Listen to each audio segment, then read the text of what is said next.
ദൈവത്തിന് മഹത്വം ഉണ്ടാകട്ടെ. ക്രിസ്തുയേശുവിലുള്ള വിശ്വാസം തുറന്നു പറയുന്നതിൽ പലപ്പോഴും പലരും ഭയപ്പെട്ട് ഇരിക്കുന്നതായി കാണുന്നു. പേടി കാരണം മിണ്ടാതിരിക്കുകയാണ് പലരും. നാം എന്താണോ വിശ്വസിക്കുന്നത് ആ വിശ്വാസം നാം ജീവിക്കുന്ന ഈ കാലഘട്ടത്തിൽ തുറന്നു പറയുക എന്നുള്ളത് വലിയ ഒരു വെല്ലുവിളിയായിട്ട് മാറുകയാണ്. നാം മിണ്ടാതിരിക്കുമ്പോൾ അസത്യം പ്രബലപ്പെടുകയാണ്. കുടുംബങ്ങളിലും ജോലിസ്ഥലങ്ങളിലും സമൂഹത്തിലും നാം എവിടെയൊക്കെ പോകുന്നുണ്ടോ അവിടെയെല്ലാം നമ്മുടെ ജീവിതം കൊണ്ട് നമ്മുടെ വിശ്വാസം പ്രകടമാക്കുവാൻ നമുക്ക് ധൈര്യം ആവശ്യമുണ്ട്.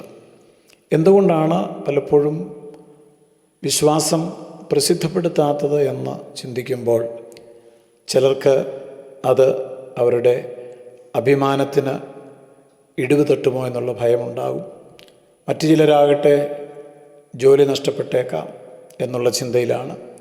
വേറെ ചിലർ അവർ ചെയ്യുന്ന ബിസിനസ് ബന്ധങ്ങൾക്ക് അവരുടെ വിശ്വാസം പ്രകടിപ്പിക്കുന്ന നിമിത്തം കോട്ടം സംഭവിക്കുമെന്നുള്ള ചിന്തയുണ്ട്.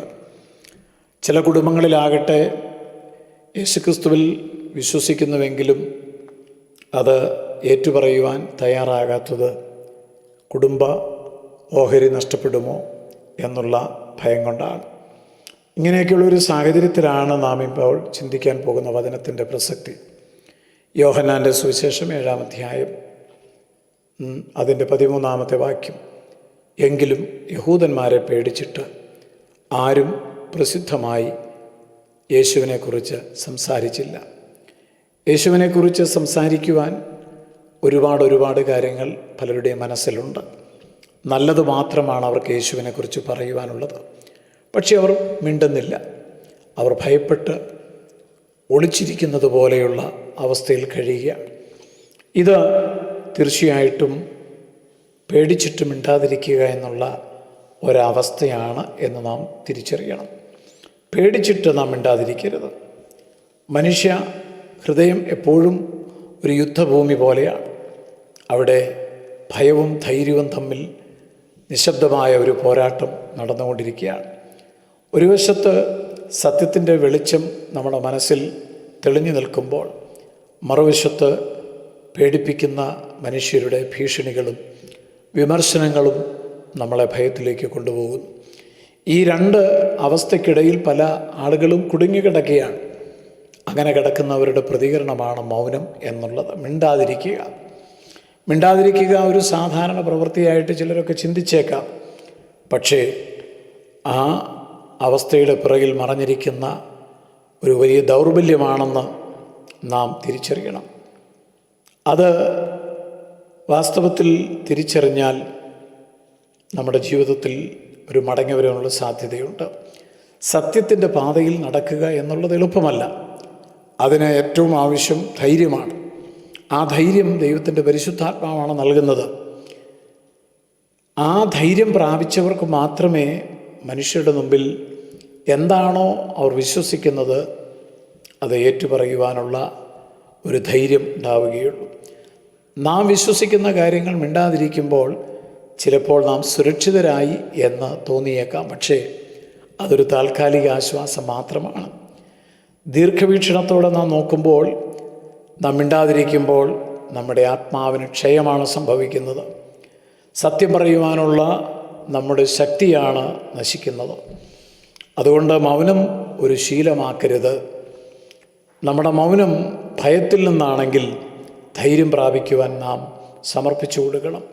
സത്യം പറയുവാനുള്ള ധൈര്യം, നീതിക്ക് വേണ്ടി നിലനിൽക്കുവാനുള്ള ധൈര്യം, നമ്മുടെ കർത്താവായ യേശുക്രിസ്തുവിലുള്ള വിശ്വാസത്തെ പ്രകടിപ്പിക്കുവാനുള്ള ധൈര്യം, അവസരങ്ങൾ നമ്മുടെ മുമ്പിൽ വരുമ്പോൾ പേടിച്ച് നാം മിണ്ടാതിരിക്കരുത് എന്നുള്ളതാണ് ഇന്നത്തെ വചനത്തിൽ നിന്ന് നാം മനസ്സിലാക്കേണ്ട പ്രധാനപ്പെട്ട കാര്യം. യഹൂദന്മാരെ പേടിച്ചിട്ട് പരസ്യമായിട്ട് യേശുക്രിസ്തുവിനെക്കുറിച്ച് സംസാരിപ്പാൻ ആളുകൾക്ക് കഴിഞ്ഞില്ല. ഇത് ആഴത്തിലുള്ള ഒരാത്മീയ യാഥാർത്ഥ്യത്തിലേക്കാണ് നമ്മളെ കൊണ്ടുപോകുന്നത്. നാം മിണ്ടാതിരിക്കുമ്പോൾ, മൗനമായിരിക്കുമ്പോൾ നാം നഷ്ടപ്പെടുത്തുന്നത് ദൈവം തരുന്ന ഓരോ അവസരങ്ങളാണ്. തകർന്ന ഒരു മനുഷ്യനെ ഉയർത്തുവാനുള്ളൊരവസരമാണ് നാം നഷ്ടപ്പെടുത്തുന്നത്. പാപത്തിൻ്റെ പടുകുഴിയിലേക്ക്, നരകത്തിലേക്ക് തള്ളപ്പെടാൻ സാധ്യതയുള്ള ഒരു മനുഷ്യനെ രക്ഷപ്പെടുത്തുവാനുള്ള ഒരവസരമാണ് നാം നഷ്ടപ്പെടുന്നത്. ഇരുട്ടിൽ ജീവിക്കുന്ന മനുഷ്യർക്ക് വെളിച്ചം കാണിച്ചു കൊടുക്കുവാനുള്ള ഒരവസരം ആണ് നാം മിണ്ടാതിരിക്കുമ്പോൾ നഷ്ടപ്പെടുത്തുന്നത്. അതായത് എൻ്റെയും നിങ്ങളുടെയും മൗനം വേറൊരാളുടെ നാശത്തിന് കാരണമായേക്കാം. അതുകൊണ്ട് മിണ്ടാതിരിക്കുക, ഭയപ്പെട്ട് പേടിച്ച് മിണ്ടാതിരിക്കുക എന്നുള്ളത് പൈശാചികമാണെന്ന് തിരിച്ചറിഞ്ഞ് അറിഞ്ഞ സത്യത്തിന് വേണ്ടി വാതുറക്കണം. ഇവിടെ നാം കാണുന്നു, യഹൂദന്മാരെ പേടിച്ച് പലരും യേശുവിനെക്കുറിച്ച് പ്രസിദ്ധമായിട്ട് സംസാരിപ്പാൻ തുനിഞ്ഞില്ല. ഈ അവസ്ഥയിലാണോ നമ്മൾ കഴിയുന്നത്? ഈ ഒരു ജീവിതമാണോ നമ്മുടെ മുമ്പിലുള്ളത്?